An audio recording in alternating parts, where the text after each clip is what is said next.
Hello and welcome along to another video in the Hamlet series. Today we're going to be taking an in-depth look at the primary characters who interact in this scene. It is a busy one. The scene introduces more of the motivations and issues that will plague Hamlet and establishes the traits of all other characters that will affect their actions and also drive the themes forward for the remainder of the play. So strap in and let's get down to it.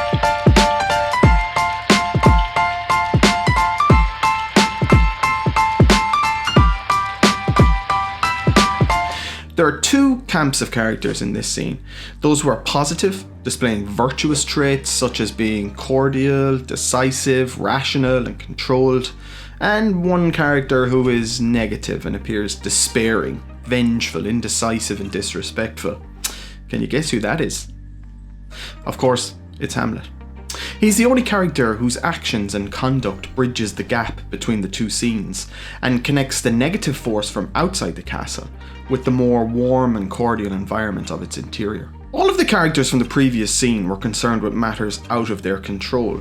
They're matters that are dictated by a ghost appearing as and when it wanted, and there's also a lot of preparations for war being conducted, and this is a war that's being waged by another ruler. That sense of a lack of control is absolutely shattered when we're first introduced to Claudius. Claudius is quick to sensitively put the death of the old king behind the court and address the business at hand, that being the threat to the kingdom from its neighbour, the same threat that was discussed outside, that is, possibly Fortinbras seeking retribution. But the impression that we get is that it's very much being taken care of promptly and decisively by the new king, Claudius. Claudius displays a keen understanding of the political machinations that are required to solve this issue. He understands the situation that his foe is in and is quick to devise a plan to sow the seeds of division within the ranks of his enemy, in this process weakening their ability to wage war and eliminating the threat that looms on the doorstep of his kingdom. Young Fortinbras, holding a weak supposal of our worth, or thinking by our late dear brother's death our state to be disjoint and out of frame, he hath not failed to pester us with message importing the surrender of those lands lost by his father with all bonds of law to our most valiant brother. So much for him. Thus much the business is, we have here writ to Norway, uncle of young Fortinbras, that he suppress his nephew's further march and threatening enterprise against our state. He's shrewd in the distribution of power and is explicit when talking with the two envoys that he's giving direction to, that the power that he has given them is the absolute limit of their brief. Claudius also appears to be a sensitive and reasonable character in his dealings with others, adding to the overall perception of positivity that the audience gains from the scene. He makes statements such as, "Hamlet, our dear brother, our chiefest courtier, cousin, and our son." Without any fear of giving away spoilers, that's not the man's true character, and the presentation of him contributes to the establishment of one of the play's central themes, appearances versus reality. He's not what he seems, and he's hiding his true nature. He is, of course, a scheming, murderous and ambitious fellow who's capable of combined regicide and fratricide, and he hides this behind a loving and caring facade of a thoughtful stepfather and grieving brother. It must be noted that he has brought everybody together to celebrate. That in itself tells us that he's a guy who likes to party. This fact, coupled with some evidence that is presented to us later on in the play and some details that Hamlet will give us, present a stereotype of a drunken king, spending his nights boozing until the early hours of the morning. Laertes is presented as what we might consider in colloquial terms as a total case ass.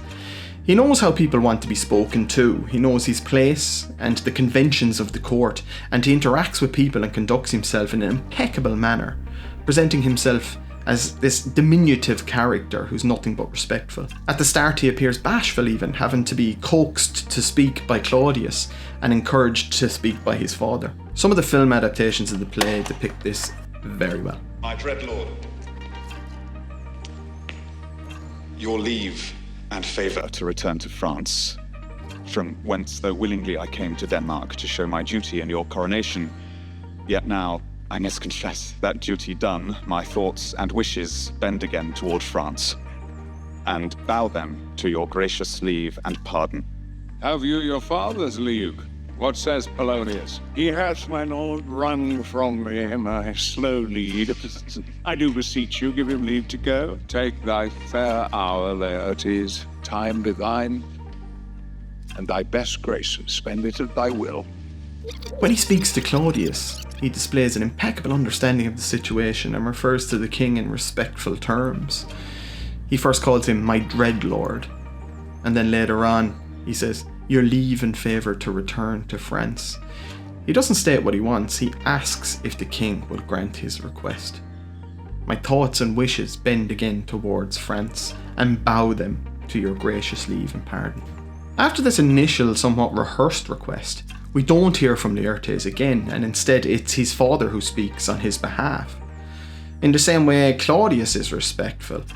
He knows the social conventions also, and he knows how to be respectful, and he asks if Laertes has his father's permission to leave. In social terms, this is a kind of a conventional presentation of the parent-child relationship, and something that's quite traditional. Laertes is a quintessential child who is seen and not heard until and only up to the point that it's acceptable to be seen and heard. Later on, we will also gain information from other characters and from his family members that this isn't really a true representation of Laertes either, and that he's also contributing to the central theme of appearances versus reality. In this instance, he appears as a shy and respectful child, but when he goes to France, his personality and his actions there contradict this.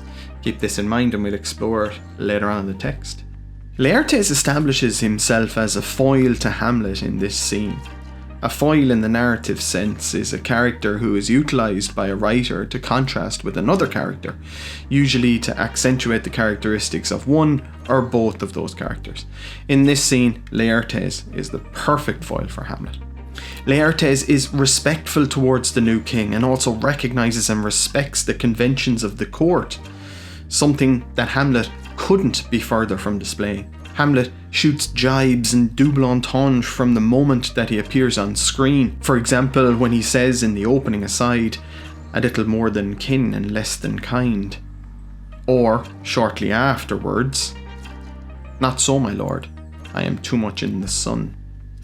Even when speaking to his mother, his disrespect and his informality continue. Aye, madam, it is common. Laertes, on the other hand, refers to the king in respectful terms, referring to him as my dread lord when he opens up his request, and tells him that my thoughts and wishes bend again towards France, and bow them to your gracious leave and pardon. Forgetting about the dialogue for a minute, other contrasts in the scene help to establish Laertes as the counter Hamlet. Hamlet doesn't have a father, but instead is left with a mother who, in his eyes, has abandoned him in favour of a usurper. This situation is the source of his angst. Laertes does not have a mother, but instead has a father, and their relationship is positive, conventional, and they seem respectful of one another. Hamlet's relationship with the closest person to a father figure is frayed and filled with hatred. Laertes and Polonius seem to have a conventional, respectful relationship. In terms of personality, Laertes is happy and upbeat, hopeful, and looking forward to continuing his life in college. Hamlet is obviously in the depths of despair. He has nothing to look forward to and is focused entirely on negative thoughts. Adding to all of this, Laertes is now to return to France, escaping the corrupt and tense environment of Elsinore Castle, while Hamlet has been made to stay and suffer the environment and the mental turmoil that it will cause him. Adding to this, Hamlet speaks a lot and oftentimes he just doesn't make sense. He talks himself into a tongue-tied state.